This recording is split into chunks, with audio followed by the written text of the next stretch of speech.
How's it going, everybody? Ashley Lewis Jr. here, founder of Make Your Mark. Giving you an intro live from my man cave in my beautiful basement. And I got a classic grandma print chair going on. But before you get started, I want to kind of give you an intro into what you're going to be tuning into with this podcast and this live to YouTube channel. What we're trying to get done is we're trying to highlight people who are making a difference in the 309 in many different ways, whether, like I said, starting their own businesses. We got people who have written books, politics, organizations work with our youth, many different things, and there's some awesome things going on in here in this city. We're trying to highlight those. I'll be joined by my friend and partner Antoine Banks, founder of Product of the Projects, and both of our organizations work with the youth in getting them prepared for the real world and giving them skills to succeed inside and outside of the classroom. With that being said, one of the things we want to do when we get this rolling is we want to use our kids, and when they meet their goals, have them involved in this channel, whether it's introducing them, whether we go to certain businesses, having them experience those businesses, and so they'll be involved. With that being said, we both use our own funds to help our kids experience these different things, and we also accept donations. So if you're interested in donating to either Make Your Mark or Product of the Projects, that information will follow this intro video. I'm so glad you've tuned in. We will try to keep this a weekly segment and give people a chance to highlight what they're doing to make this city a better place. So thank you for tuning in. I hope you enjoy this week's podcast and keep checking us out.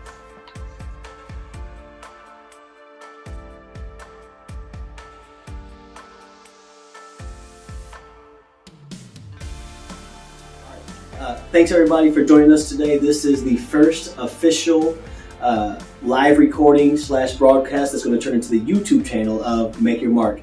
And I'm excited because when you have people that you know and you have that connection, it makes it easier to find those businesses and stuff like that. But this is an authentic, saw on Facebook, was impressed, reached out, do that whole type of thing. And I'm so excited to talk about our author that we have here today, Miss Ashley Whitlatch. How's it going? It's going great. Thank you for having me. It is an absolute honor. I have two nieces, and I love seeing all people empowered, but women, especially taking care of business, I think that needs to be highlighted way more than it is. So I'm honored for you to be here. I am so impressed with what you've done, and I can't wait to get into it. But like I said, we always start with the basics, kind of introducing who you are, where you're from, talking about where you went to school, kids, all that, the whole shebang. Who is Ashley Whitlatch? So, my name's Ashley Whitlatch. I have lived in Peoria my whole life. Went to District 150 my whole life. Shout out Peoria Public Schools. Yes, I love it. And then I work in our community. I'm a nurse practitioner. I take care of all ages.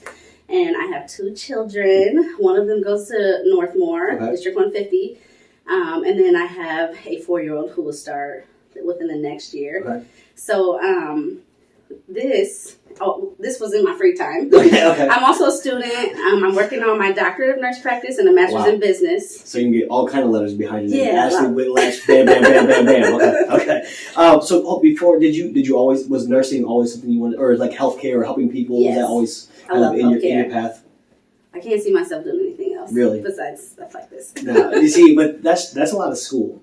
And so have you always been good with school and doing that, or is it kind of like, I know that this is where I want to go, so I'll just make it work?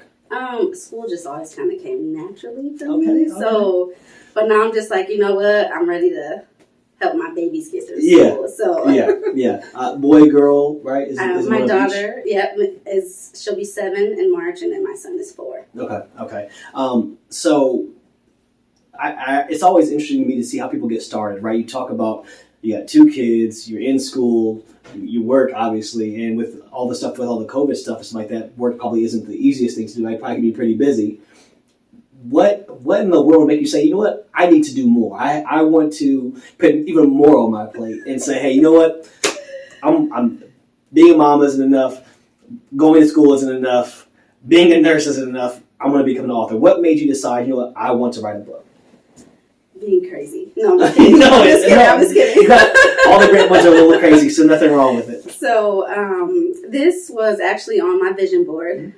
So I have a vision board where I do short-term goals and long-term goals. And I was actually furloughed. I chose to be furloughed when COVID first started. And so I had a lot of time at home with my babies. And I was like, you know what? This was always on there because I wanted to leave something for my babies. I wanted them to have something physical to hold in their hands, you know, to think about when I'm not around. And so I was like, it's the perfect time to get started. I have free time. So I started doing my research and got it going. So with that, like, we all have ideas and stuff, and things that we want to do and we want to accomplish and stuff like that. The thing you said that you kind of had long-term goals, short-term goals. You said you have a dream board. Was that what you called it? A vision board. A vision board. Dream board. No. So explain to me what that is, because some people might like that idea. Like, you know what? Let's write it down so that way, when you said you had time. And it's so easy. It was so easy to be down when all this stuff happened, and you're furloughed. You can't go nowhere because everybody's in lockdown. Kids probably driving you crazy with e-learning. All this craziness. Stuff. And so you're still with that vision board. You said, so talk about your vision board and how you break it down and how that helped keep you motivated. So a few years ago, maybe like 2 years ago, me and a couple of my friends, we got together and we actually created a vision board. We got magazines. We cut out things that we wanted to have within our lives in the next 5 years. Okay. So, of course, house, car. I found some nursing things because I wanted to go get my doctorate. But then, so that I kind of reached some of those goals on there, so I needed to refresh it. Yeah. So then, that one was within a 5-year span, but I know that to get to your long-term goals, you have to do some short-term things too. Mm-hmm. So I came up with my own idea to do my short-term and long-term goals. So this was actually a long-term goal, but I was like, hey, let's do it. You got time. So you got your goals that you can do within a few weeks to months, and then you have your goals that you want to achieve within the next 5-10 years type of deal. Well, and there's two parts that I think are really important. Having it, understanding that, like I said, again, 5 years, those long-term goals, you don't see the natural progress every day towards them, right? So putting those short-term goals then to help you get to those, that's important, right? But then you said your friends. Well, that support system has to be important, right? I don't know if you want to shout them out or show, but I know for myself I have some very, very important people in life who help me keep going, or help me stay organized, or help me say that that's not too big a dream. Go ahead and do it, stuff like that. So you talk about your support system a little bit. So definitely, my family. My mother is my definite number one. I can call her, and actually when I came up with this idea, I kind of kept it to myself a little bit because I was scared. Well, it could be. I was nervous. Well, yeah, because if you overwhelmed. Right, yeah, if you say, no, I'm going to get to that part, like the whole process, right? But there's a lot of times where people will take that chance and say, hey, I have this idea.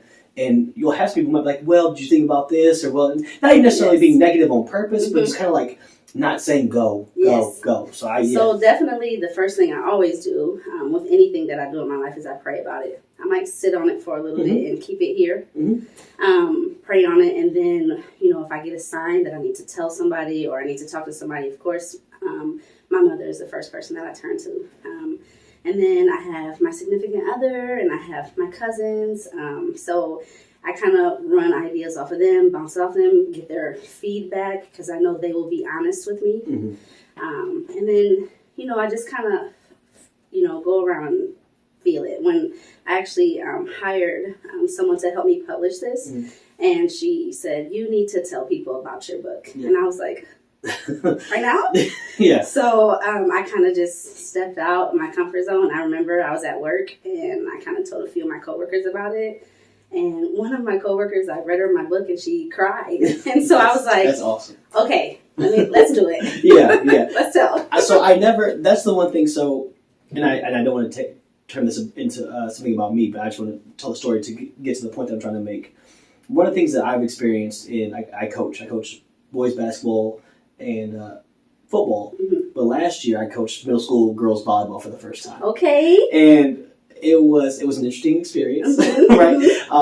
But I will say that experience, and then stepping out into teaching and stuff like that more, it seems to me that females tend to be more like, if they really care about you, they're all about it. They're going to push you. They're going to say these things like positive vibes. So like I said, when she reads that, she cries and says, "Hey, you know, like that's so." Yes. So like I said, that is more genuine. You get that. So I love hearing about people empowering each other. Period. But again, the idea of females and that group and that support system, that's awesome. Mm-hmm.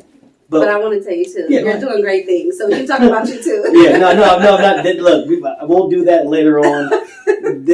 I am trying to make sure, like, I love this thing. Like I said, you said you're a Richwoods graduate. That green school. If we go talk about football, we can talk about it all day, right? Shout out Peoria High School. We take care of business. But being from the city, right? We take a certain pride in it, right? Yes. And when you turn on the news, you watch the social media stuff like that. There's people are quick to share the negative, right? You see this fight, you see that thing, and you see that arrest, you see this controversy. But there's so many awesome things going on out here. So this isn't about me at all. I am just trying to highlight things for the kids, for our youth, so that they can say, hey, you know what? Yes. There should be some young woman who watches this, hopefully watches this, or sees your book or something like that and says, hey, now I know I can be an author. That's right. She went to the same district schools that I went to. She was a mom. She was going to work, and she still found a way to do it. Representation matters. That's right. So highlighting it. So yes, I appreciate it. But this is way more about you than it is for me. With all that being said, a book, right? Like, we all have ideas. We all have these things we want to do, right? Like, we're sitting in my friend's cigar lounge. Shout out to Anthony Harris. Yes. And people want to do these different things and have businesses and stuff like that. But to write a book, reading isn't necessarily the most. It's not the most common hobby in our community. Let's call it what it is, right? Yes. So you should decide, you know what, I'm going to write a book. Were you a reader growing up? Oh, yes. Okay. Definitely. Was there like a certain, so like, I mean, like, when I say read, like we all read when we were little, like, if you give a mouse a cookie type, like you read that, you read Super Fudge, like that. But did you read like, when you, like, the older you got, it's like that. So like I have no problem saying I'm a huge Harry Potter nerd. Oh my gosh, I love Harry Potter. Are you really? Oh my gosh, I love it. What's your house? Like, if you were like a... I would for sure be Gryffindor. Of course. I'm a Slytherin guy myself. We could. I'm not gonna hijack this. I got wands in the basement. I got a dark mark tattoo. It's embarrassing. But that's what got me into reading. So I was not a reader. We read. Like I said, if you give mouse cookie, we read like Freak the Mighty in middle school. We read Super Fudge and all that stuff growing up, but it was never anything that I read for enjoyment, right? And so, because I didn't have anything that meant something to me, right? So we'll talk about that with this, I am everything. But for me, I got that. So what were some of the authors and the books that you read that you consider yourself a fan of? So growing up, actually my mom and my sister kind of joke a lot because they always pick on me because they say, well, that's why you don't know how to cook, Ash, because you were always reading a book and your sister was always in the kitchen learning how to, and I just always had a book. I used to read series, like even before Harry Potter came out, all the Babysitter Club, all the Goosebumps. Yep. I mean, like I would be Tales so excited to get, go to the next one. Yep. So, and then Twilight, I love some Twilight. Okay, so before we get into it, I have a problem with, I feel like you have to choose. I've always had this issue that saying, like, if there's something that's similar, you have to choose. So like Harry Potter, Twilight, Lord of the Rings, you can't like them all. No. You have to choose. And that's not. I'm not saying that's fair. I know I'm in the minority on that one, but I've been that way with music, East Coast, West Coast, with whatever it is. Like, I feel like once you say that's your favorite, you can't like them all. No, I've never read Twilight. I've never read Lord of the Rings because I'm committed to Harry Potter. Like, this is a monogamous relationship. Harry Potter all the way through. So sorry, but yeah. So Twilight, but the series, that stuff is it's nice to have that go back and forth to do that. With that being said, you talked about the idea of like how excited publishers like that. So you had the idea for a book. You're committed to it. You're going to say, hey, what are the steps you had to take? What was the hardest part to get started? Like, you had this idea, you had the free time. What made you say, you know what, I'm going to get started? And then what was the first step? So what was the hardest part to get you started? So I guess actually like the hardest part was designing. So did you know you wanted to be a kid's book, or did you have? You said you wanted to write a book. Did you know you wanted to be like a kid's book, or did you like maybe like a longer like novel type thing, or was it always just going to be a children's book?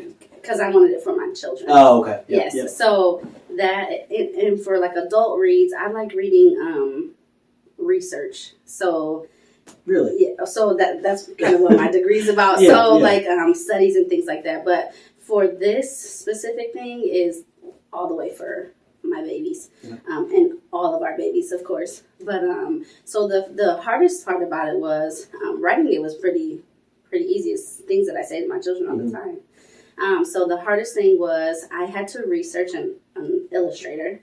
So I looked up several illustrators, and so my illustrator actually lives in Australia. Really? Yes. Really? So, and then to actually so the illustrator and the designer are two different people. So the illustrator gives you, yeah, I know, right? Yeah, you wouldn't think so. No, You wouldn't think so, but for my project anyway. So my illustrator she gives me, it took months to create my pictures. When I get them, I give them to the designer. The designer designs the interior and the exterior. And that's actually what took the longest. It took over a month to get all that together. So, so you go through this process, you go and you start looking and you have to hire people to so now you're committed. Like you for sure. Once you spend money, once you're like, hey, I'm doing this, I've done the research, I'll give you the money, I need something out of this. Right? So was there ever a point that you were like, you know what, this might not be it? I might have to press pause or do it later, or it's not turning out what I want it to be, or anything like that. Was there ever a point in there where you were like, you know what, I'm not sure? No. Really? No, never. That's awesome. So have you always been that type of confident person? You know what, if I'm going to do it, I'm going to do it. Once you put it on my plate, I have to finish Really? it or it will bug me. Really? I have to do it. Yeah. Okay, so the idea for the book, the I probably feel like a better word, affirmations that you went with that. Was that a conscious idea? Like I said, you used the idea of what you talk to your kids every day. So when you got that idea, how did you mold that into an actual book? So just literally kind of laying out what I wanted to say to them. There were some affirmations that I had that didn't make it into the book, just because I wanted it to be at a level where children, even small children, could understand, but there's also bigger words in there. Yeah. So some things I was, maybe we shouldn't add that in there because that's just a little bit of a reach, but just creating, it wasn't hard to create the flow of that book because literally you're just speaking life.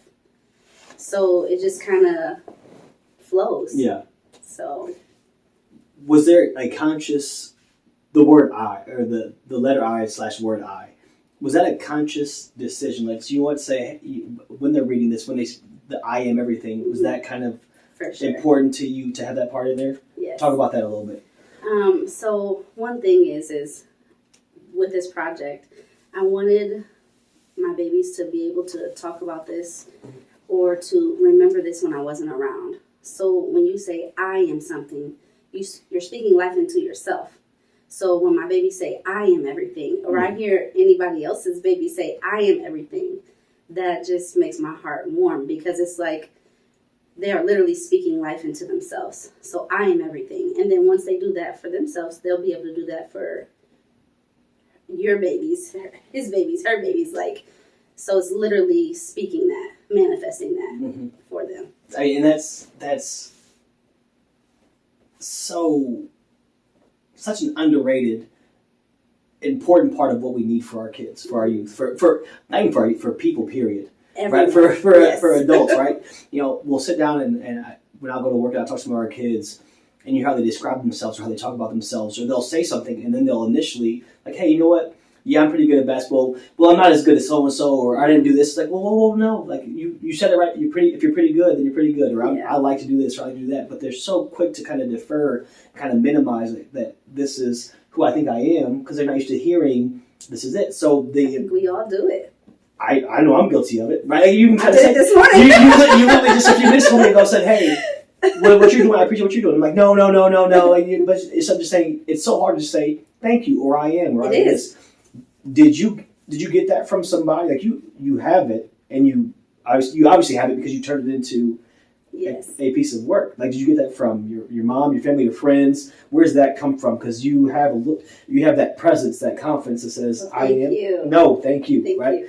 Did you get that from somewhere? I would have to say my mom. Mm-hmm. My mom, mean, she was a single mother. She raised me and my sister, and I watched her do great things and not understanding how hard she worked, or,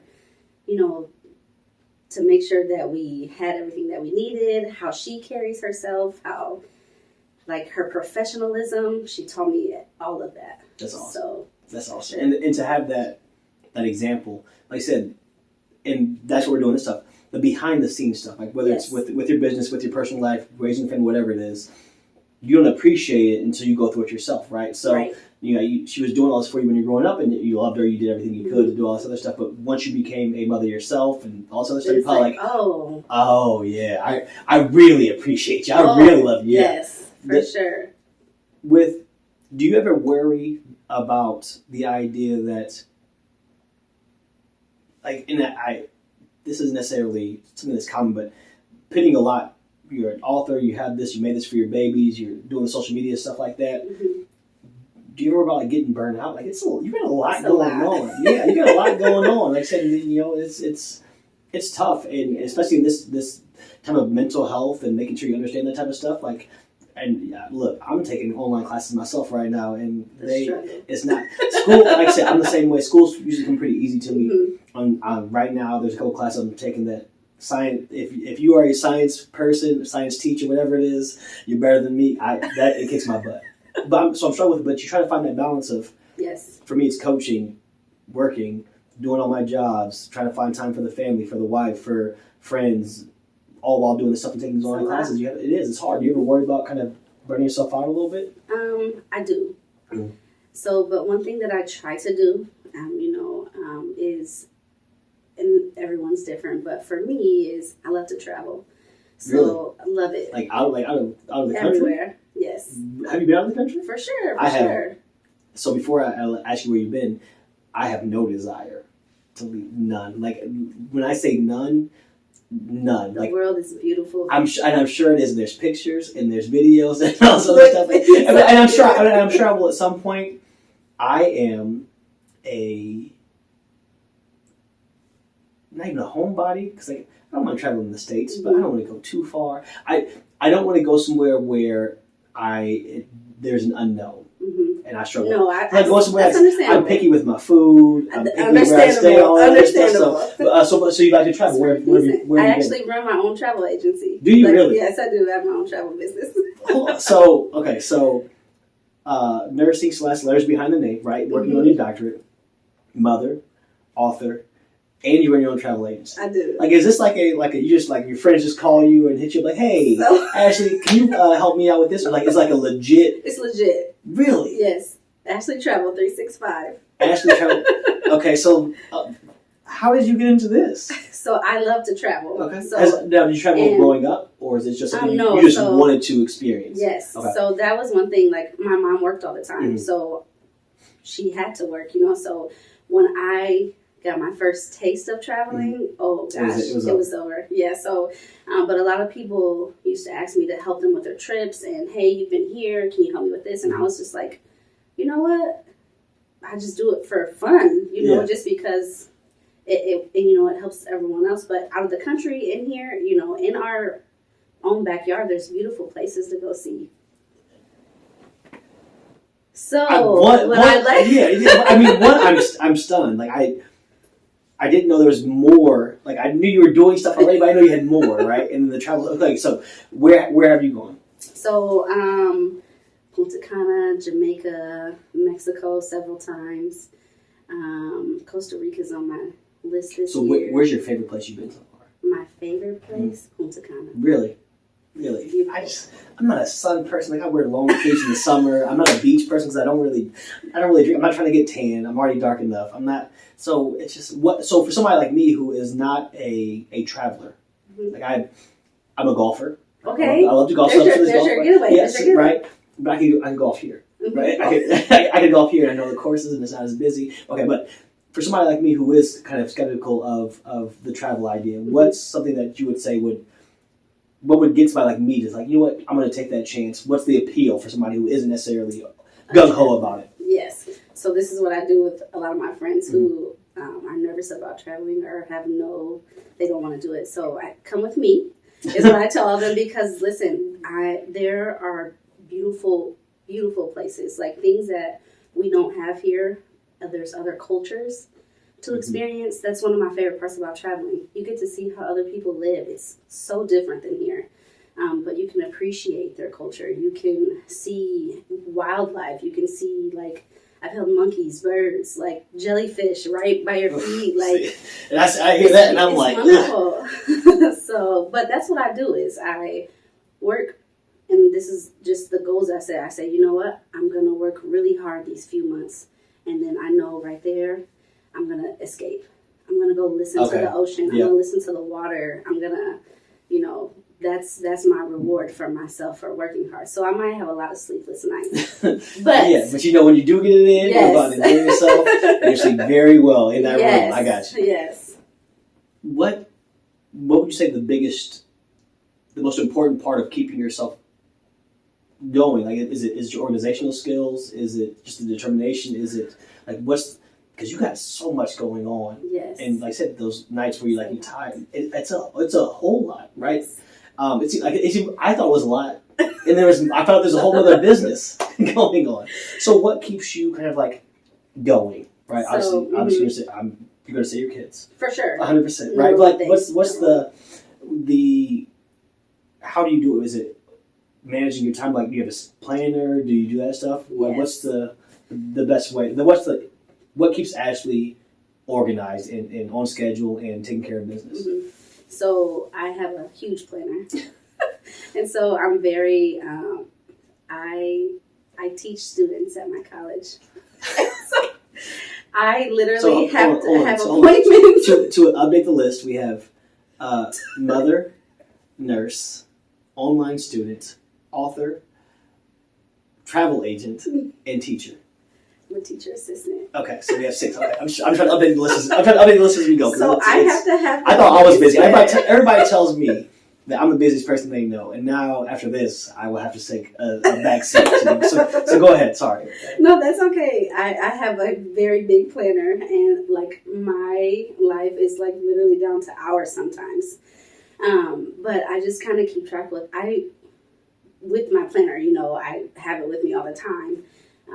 But when I start to feel overwhelmed, I will literally remove myself, take myself away from it all, woosah, and come back to it. Like, a lot of my friends and family, they'll call me sometimes. I literally will not answer the phone, but I have to because I need that peace in my mind. I need to get it back. How did you acquire that skill? Because that's not a common thing. Like, most people just go and go and go and go, and you don't want to disappoint people. You got to answer the phone. You got to do that. Like, and I used to be that. Where'd you get that from? I used to be that, and I got very overwhelmed, and I, for some self-care, taught myself how to be selfish with my time at times, so that way I can be successful. Selfish with your time, but then you also have to worry about my babies. 100%. 100%. I'm so impressed. My babies are great, though. Are they? They pick it up, go right with the flow. That's awesome. You got a couple nerd babies. So, with all that being said, the message of this, right? Mm-hmm. If you had an overall, like, I want your child to get this from this book. For sure. What's the message that you want this book to send? The big message behind this book is to let children, anybody, but specifically children, our babies, to know that they can speak something in their lives and it can happen. Building their confidence, that's the biggest thing. Mm-hmm. With my babies is I speak them because I want them to know that. And even now, you may hear my son, if he's around, and he'll say, Mom, do I have a kind heart? Like, I want him to carry that with him, So the biggest thing is just building their character. Becoming confident in their own selves, because we lack confidence these days for whatever reason. You don't tell me I couldn't agree more. And I think the biggest thing for me that I've learned in my experiences with working with kids and for that matter, working with adults, is it's a lot easier to start that younger than it is to break it when they get older. right? Once you've gone through that 15, 20, 25 years of basically saying, maybe not, maybe not, maybe not, I'm not this, I'm not that, I'm not this. It's so hard to fix that in your late 20s, early 30s. Very. So what you're doing now and what our programs are doing with trying to empower the youth and say, hey, you are or you can be or it's realistic to do this. That's super important. So I appreciate the fact that you're attacking the youth with that, right? Yes. I don't think it's done enough. It's not supposed to be built into our school curriculum. We go to school and we learn history, math, the basics, what we're supposed to learn. But life skills. But that right there, that's one of the things that I struggle with the most, because why is that what we're supposed to learn? Right? I mean, you see what I'm saying? A whole different topic. It is. And we got a little bit of time, a little bit ahead of schedule. But it's one of those things that, the things that I'm doing right now with this program is I'm trying to give the kids what I wish I had earlier, right? Whether it's the idea of understanding the beginnings of money, right? We want to have a financial, like Antoine Banks, who's going to help me with behind the brand part of this stuff. He runs a program as well, and they focus on conflict resolution, things like that are so important. You talk about the idea of mental health, the idea of affirmations every morning, basically saying that I am, I can, I do. There's so much going into it, but when it's more about math, science, social studies, history, sending a recorder home for these kids, I just stuff think like there should be something else. There is, and it's a struggle because it's an school's easier grade wise than it's ever been. They don't get zeros anymore. It's 40s if they're doing missing assignments. They're trying to pass them along, do this other stuff. But at the same time, there's always testing. There's always this stuff. But we're not giving them, say, hey, when you graduate high school, what are you ready for? Maybe college if you do well in school, but other than that, there's preparation for the real world. Even when you speak on mental health, the rate of suicide, depression in children has at least doubled since COVID started. In the beginning of my book, I did dedicate it to my niece because of a situation like this, And so my thing is children are going through it just as much as adults are. So it's and they see things, they're exposed to things, maybe not on purpose, but, they see just imagine during COVID, how bad adults are, either losing their jobs, not being able to make ends meet, things like that. And they're seeing this, they feel this, and it's like, what are we doing for them? Look, so I've said for the longest time that I think it's harder I've said this for the past few years, that's before we get COVID. It's harder to be a kid than it's ever been. For sure. With the addition of social media is a monster. The push for testing and stuff like that. And a lot of times what we do as adults is we'll say, this is how, you don't have a job, you don't have anything else, what do you have to be sad about? A lot. Exactly. You really call it, and so, but the thing is, there's children who have everything who still struggle, right? Yes. It's like that, especially with the COVID right now. And that's the one thing, my last pod last year was with a couple of counselors from the public school system. Okay. And we try to stress the idea of mental health. Like I've had my own mental health battles with addiction and stuff like that. I have no problem talking about it, right? So I understand. Like I said, you talk about when you say you withdraw, but that's what it is. Once you start to understand yourself, if I had understood myself earlier, maybe I wouldn't have gotten to that point. And so that's why we always try to highlight the mental health side of it. But when you do that, with kids right now, they can never get away because of social media, right? So if you have an issue, you have a bad day at school, whatever it is, they hop on there and say, did you see so-and-so at this? Do you have so-and-so at that? Did you see so-and-so at this? Or she did this? It's like, laugh, all this. And you can never get away from it. If I had a bad day at school, I went home and you had to call. My dad would answer the phone. With the house phone? No, he can't talk right now. But that was it. So I was always good. So it's just an entirely different thing. Add COVID onto it, they're not seeing their friends. They're not playing sports. It's not like, and even like then when it first started in the summer, you still go outside a little bit. Right now, it's freezing, negative degrees outside. It's so hard to be. So like I said again. Sorry to go off on that tangent. No, that's okay. But you talk about that, kind of putting that into them earlier. So bringing all that back to the forefront, how important to you is it for something like this to kind of get through to resonate with the kids, you didn't do. I don't want to put in your mouth. Yeah. Why did you write the book? Because I wanted. Well, it started with my babies. Mm-hmm. I wanted them to have that, to speak that around them, so that themselves and the kids that they're around had like-minded ways.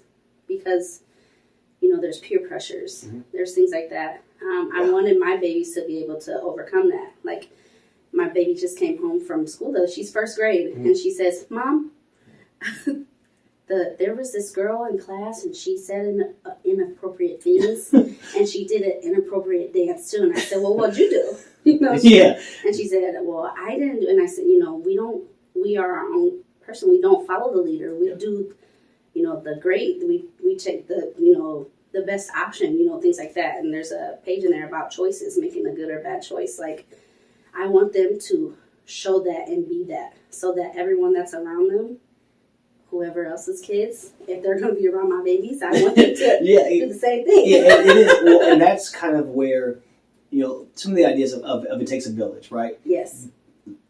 You might not have direct contact with other people's children, Yes. right?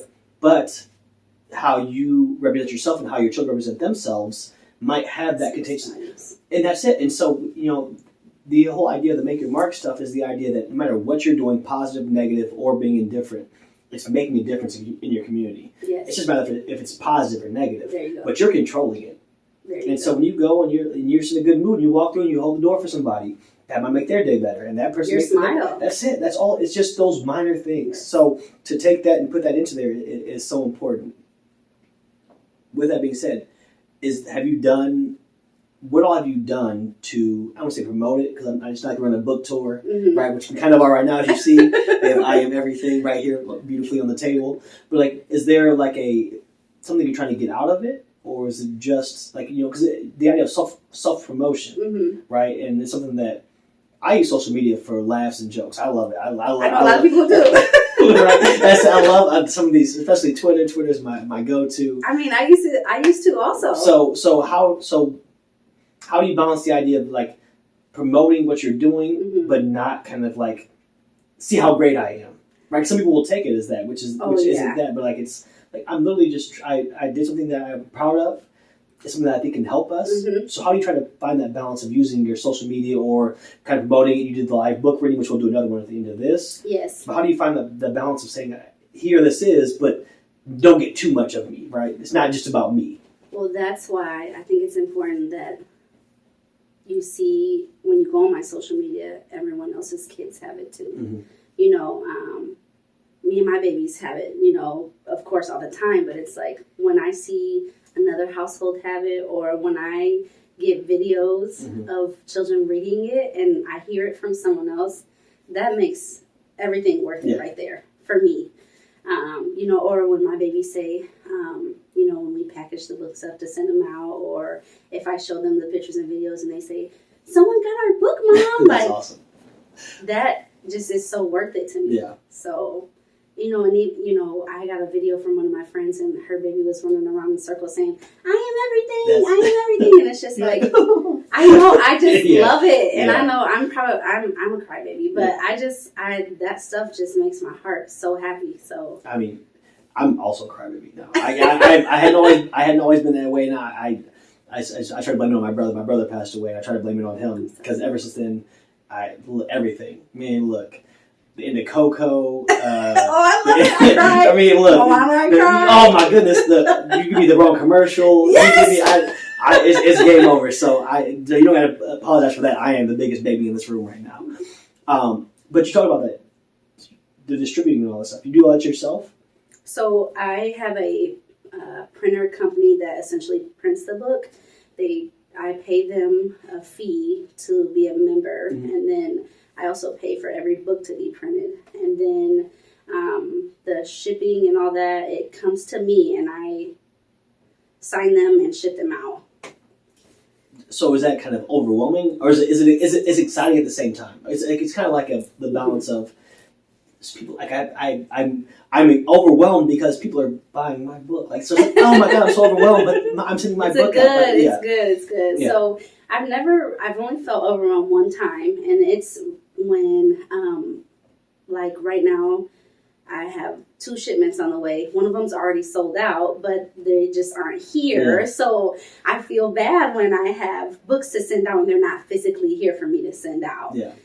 So that's the only time I kind of, or if I have a homework assignment due, and then I have, but Yeah. I prioritize my time and my day, and like I said, if I don't get a lot of sleep, then that's what it is. Yeah. This you made your bed. Mm-hmm. That's right. That's right. So that's what I'm not going to complain. I actually am very thankful for my blessings. So and that's that mindset is rare. Right. But you have to have it. No, you do. Like I said, it is like when you're tired, you do this, and you, like you said, sometimes you work towards something, and then when you get there, it's like you forgot that this is what you wanted so much of. So, like I said, so you had the idea, I want to write a book, I want to do this, I'm going to go through and do all these things, and you finally get there, it's like, oh my god, this is a lot. But you gotta always remind yourself you prayed for those things. Mm-hmm. And so when they're happening, then you just gotta keep going. So with this, you talk about the shipments, you talk about all the other stuff. What is the next step? Is there, like, are we trying to get this maybe in store? Are we trying to get this? So, like, what's the next? Where are we going to see this next? So that's hard to say. My I partner company, that they actually, it's on over 1,000 different vendors already. This is? That is. Okay. So you're shipping to people you might not even know. For sure. Oh, so I thought it was just because I saw it. I think Frankie and Sarah. So when I saw it on Facebook, and they got it, and I said, "Oh, what is this?" And they said, "This is Ashley's book." So that's how I got into contact. But I didn't know that this was. I thought it was more of like, "Oh, my friends, this is just getting started," but you already have it out there. So it's a little bit. Yeah, it's right, not in stores, but I would love for it to be in Barnes and Noble, or something like that. But over, like, if you Google it, it'll pop up. Now, when on those sites, I don't ship those out, only if it comes directly from me. But I do know, like, my printer company updates me, and they kind of tell me, hey, this is how many we've sold and where and things like that. So it tells you where? Not like the region. Like, not like address. Like, 14 something. But, where's the farthest that it's gone so far? 3 went to Australia, and I'm assuming it's yeah. But still, like, we can Australia. So now we can update it to say worldwide author. Right? We go from America to the down under. She's been everywhere, going across Pacific. Do you have? Do you have anything that you're going to do with this? Like, is there a follow up? Is there something like that? Do you just kind of see where it goes organically, or do you have any plans going forward? So, me and my babies are actually going to start a series, I guess you want to say. And what I want to do in it is every page, so every few pages, in each session, I want to literally break it down. Like I said, there's big words in there. I did that on purpose. Confident, inspiring. Mm-hmm. Like, I want to talk about those things. I want to read it. I want them to hear it. I want them to say it. I want them to know what the words mean. I want them to know how they can use it in their lives. I want them to tell me what they think, I just want to talk about it, and that way it's talked about, because I just don't think it's talked about enough. Yes. I mean, like I said, and I haven't read it. So I bought it for my nieces, and I set it down there. And they have it. Yes, they do. They sent me a video of them reading it, and it was funny because I'll never forget watching the video, and my niece, so my 2 nieces, Natalie and Amelia, I call them Natalie Bug, because Nat Bug, but either way. So Natalie and Amelia were reading it, and they're reading it, and Natalie's reading it for her sister, and so she's reading it, and she's kind of struggling with some words. Mm-hmm. I was like, I thought this was more of a basic, like, C-spot run children's book. And so you do have some of those words. Yes. And you hear it, but then you'll hear, like, one, getting them to grow and learn those words is important. There you go. Right? But then also, like I said, the word, it's I, and then whatever it is. So as you're saying it, you're figuring it out. So as, to see her sound out the word, so whether it's confidence, inspire, whatever it might be, I figure out the word. Dad, what does that word mean? Or, Mom, what does that word mean? But there's your quality time. That's it. 100%. Quality time. Awesome. You gotta have a parent there to help you read it, because there are words in there that, smaller children may not. But there's your quality time. That's awesome. There's where you get you're manifesting it for your children, and then teaching them. They might see the word the next time, and they'll remember it next time. I see it with my own babies. They're doing it. So. Yeah, like I said, you got the video of your friend and their kids running around saying, "I am everything. I am everything." Like that to me is we should, even as adults, to like I said, to talk confidently about ourselves. Yes. So then we can all do more, right? No matter what you're doing, you can make mistakes, you can struggle, you can do all these other things, but especially after this pandemic and still in the middle of a pandemic, honestly. Trying to find that, like, you are doing so many positive things, each and every one of us, right? Yes. Whether it's putting food on the table for your children, whether it's going to work, whether it's doing what you can for your spouse, whether it's your business, you're doing office stuff. Like, there's so many good, positive things out here. Every single person. But we're just not used to talking about ourselves that way. It's almost looked down upon if you say something positive about yourself. It's like, oh, you're feeling yourself, yeah, right? Yeah, exactly. Oh. So now it's not confidence, it's cockiness, or it's you're conceited or whatever, because we're not used to being told to say those types of things. Yes. It's not what you hear. Like if a kid comes up and says, like say in middle school, I work in a middle school, one of my basketball players would said, "Yeah, coach, I'm the best basketball player in the school." Like, most people will hear that he's saying he's better than everybody else. Yes. Instead of just saying, like, you know what, that confidence in yourself is so important, but you're just not taught to say things like that. But so one thing that I did is I was listening to someone talk or speak, I guess, and in the middle of her speaking, I remember her speaking of when you come in contact with someone, you can change their day. Mm-hmm. So that is how I started with what my own journey is every day I wake up, I try to make a smile. That's why when you said earlier, smiling can change someone's day. You complimenting them can, help raise their own confidence, or, you can physically and actually change someone's whole entire day just by a sentence.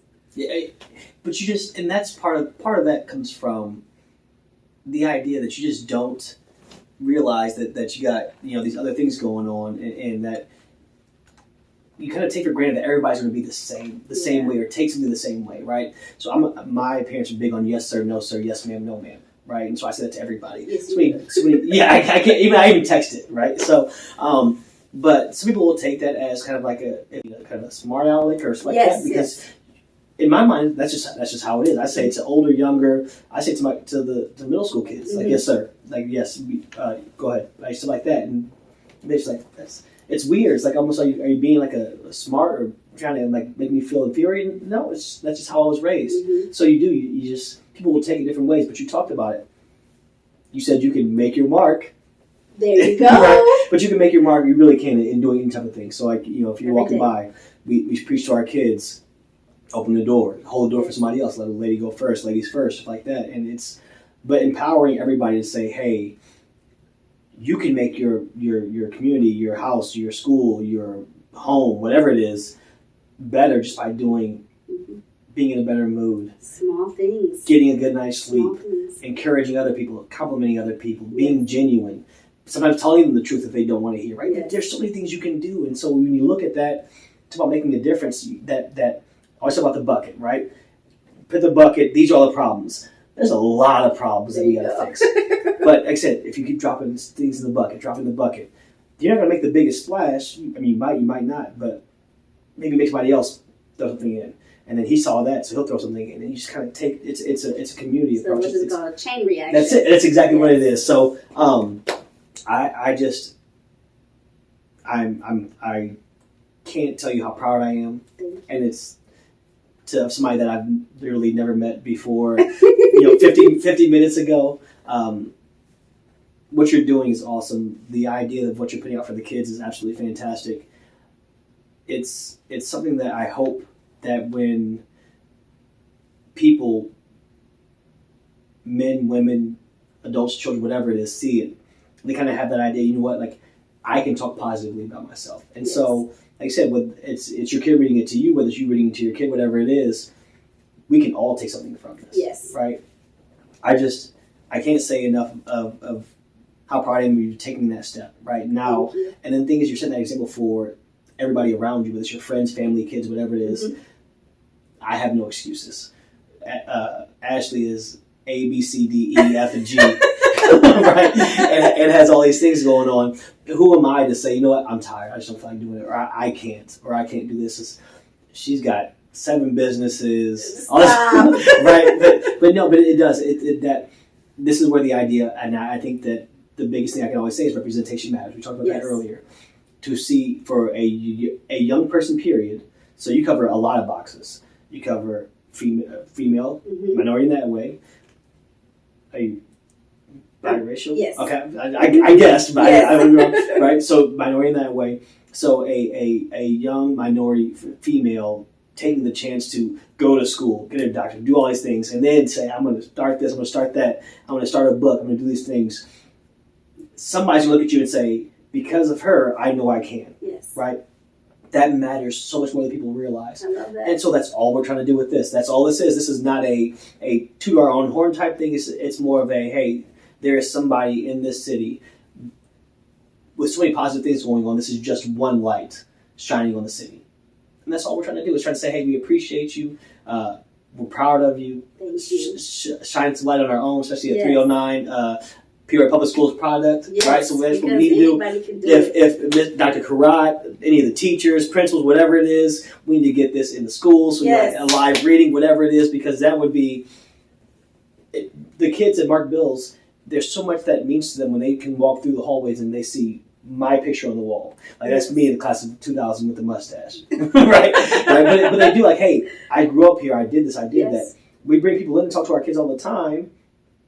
It'd probably mean more like if we look like them, sound like them, dress like them, have been in the same experiences, all those things. That's it. It means a lot. It does. It means a lot. So I'm going to give you a few seconds. Is there anything you want to end on, is like that we didn't talk about, that you want to preach about, that you want to highlight, whatever it is? We've got a few minutes left. Well, the one thing I want to say is that everyone has their own path. So I do a lot of things. But a lot. But I do want to say it took a lot of hard work and dedication and a lot of prayer, sleepless nights, but any of it can be done. Any of it. But, everyone has their own pathway. So, tomorrow you may want to start this, or, and in a few months you may start that. Go at your pace that you feel comfortable. Do what makes you happy. Because if you don't love what you do and you're not happy doing it, you're not going to stick to it. So, and speak life to everyone around you. That's it. Basically, what she said was make your mark on your community. That's what she said. Now, but no, I appreciate. I couldn't agree more. Right, that joy, that it's contagious. Right, when you see somebody else being successful or being happy, whatever it is, it's going to seep into the rest of the people around them. So that is 100% accurate. I couldn't agree more, and it has been an absolute pleasure to have you. We are going to end this podcast. No, it is an honor. We're going to end this podcast with a live reading of Miss Ashley Whitlatch's I Am Everything book. Hi, my name is Ashley Whitlatch, and I'm going to do a live reading of I Am Everything.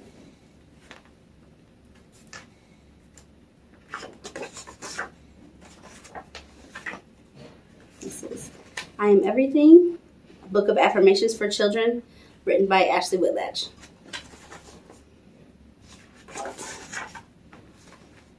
I am everything. Anything is possible as long as I believe in myself. Believing in myself means I know I can do anything I put my mind to, even if it's something I don't think I can do. I will do everything with all my might. I know I will make mistakes, which is okay as long as I learn what's wrong from right. I know I can overcome and be anything that may seem hard to do, even something that may make me feel blue. I know I may not feel confident at times, but I won't forget that I am one of a kind. I have a beautiful heart, and I know I am smart. I know my smile can make others smile too, because it's all about the little things we do. I am amazing, and I am stronger than anything negative I may be facing. I can be inspiring, and even if I feel sad or mad, I will be sure to always keep climbing. Just like a light, I will shine. No one can put it out, not even the feeling of doubt. I am great, and I will not let my heart be filled with hate. I am me. I know what I can be.